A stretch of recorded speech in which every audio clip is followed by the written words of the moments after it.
Hey guys, it's Lainey, and today I am part of one of the first stops in the A Book of Spirits and Thieves by Morgan Rhodes blog tour. And for this blog stop, we are doing a non-spoiler book review. First thing I'm going to do is go over a quick FAQ of things that people have asked me and I've seen on other places. And the number one thing a lot of people ask is if you have to read the Fallen Kingdoms books first before you get into this book. And the technical answer is no. You can go into this book first if you want to and then continue on with the first 3 books of the Fallen Kingdom series. This is more of a spin-off series than it is a prequel series because the events that take place in this book are about 1,000+ years before the events in the Fallen Kingdom series takes place. There are no major prominent characters in the Fallen Kingdom series that are featured in this book, so it's a completely different and new story, just told in the Fallen Kingdoms world. To go into a summary for this book, what Morgan Rhodes does is combined the contemporary modern aspect of modern day Toronto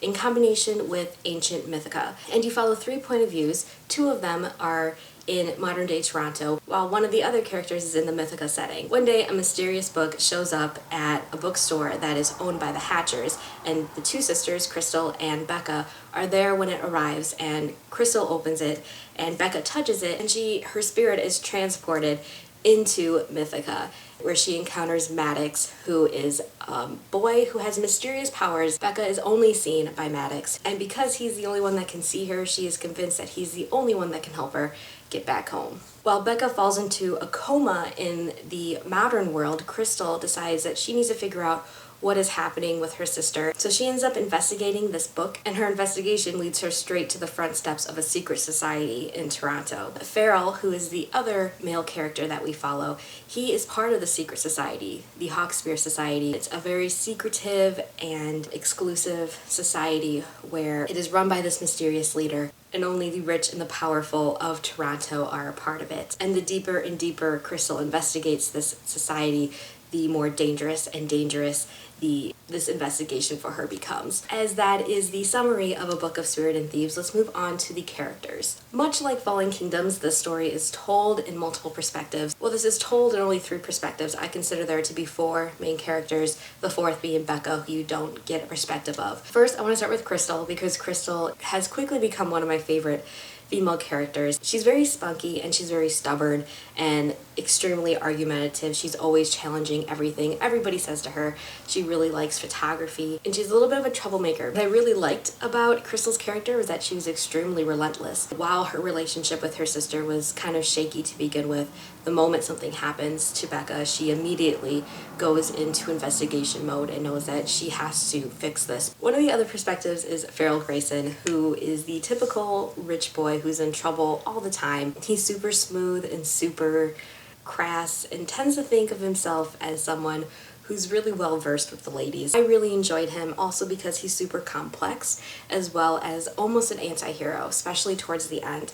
And I love anti-heroes, and I love the way Farrell's character development went from the beginning to the end. The other main perspective is Maddox, who is the one that lives in Mythica. And his character is really interesting because you don't know too much about him, but you know that he is a witch with powers that don't fit in with the other types of powers in this society. He was often put down by his mother's boyfriend, who is using him to make money. You feel that his powers could be something. He's very unremarkable. And it doesn't change until Becca Hatcher appears in his life as a spirit. Becca, I think, will have chapters in the next book. You get to know Becca through most of the chapters of Maddox because most of her interactions are with Maddox, though they are also with Crystal in the beginning. So far, I really do like Becca. She's very loyal to a fault, and she's the first to believe in you, and I love that in a character. I also felt frustrated for her because she's a spirit for, the majority of the book, and she's only being seen by Maddox, so most of our thoughts of Becca are through his eyes, and also what Crystal tells us about her. So I'm very interested to see her as her own character in the next books. Moving on to the writing and the story, of course, you get the same feels as any Morgan Rhodes books. No one is safe, of course. The story itself is super complex, and even though they're happening in different worlds, they do interconnect, and I loved that. I'm figuring that out. Favorite part that I realized when I was rereading this book is that from page 1, it's being built. Something is building and you're figuring everything out, and everything's building and building and building to the very end. It keeps you on your toes the entire time, and the way the perspectives are put in different chapters in the story and the structure is very well done, and the transitions and the tension building are very cohesive, and you feel like you're heading towards something, but you don't know what it is until the very end. I love that thriller aspect of it, the mystery. I know that Fallen Kingdoms is often a series that people say you should read if you haven't read a lot of fantasy, and I know I read the Fallen Kingdoms series when I hadn't read a lot of fantasy to begin with, and while I agree with that, I think this book is an even better gateway for that because it combines the contemporary mystery aspect with a fantasy aspect. So you get your modern day Toronto and your everyday things, then you get the chapters where you're in a fantasy world and you're learning about the world building and the people who run it and the magic system and the different characters. I think it's a very good balance and combination of the two genres that I think a lot of people will find enjoyable. Overall, I gave this book a 5 out of 5 stars. I was really impressed with it. I know a lot of people are thinking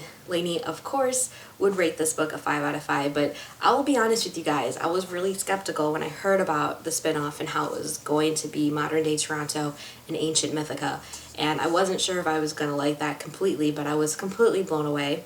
I fell in love with the characters. In one book, I would match these characters that I enjoy them just as much as I enjoy the Fallen Kingdoms characters. I can't wait to see what happens to them. I can't wait to see everything else that's going to be happening in this series because it is a very incredible first book of a trilogy. I thought the ending of this one was explosive, so I can't imagine how the plot lines are going to be changing in the second and the third book.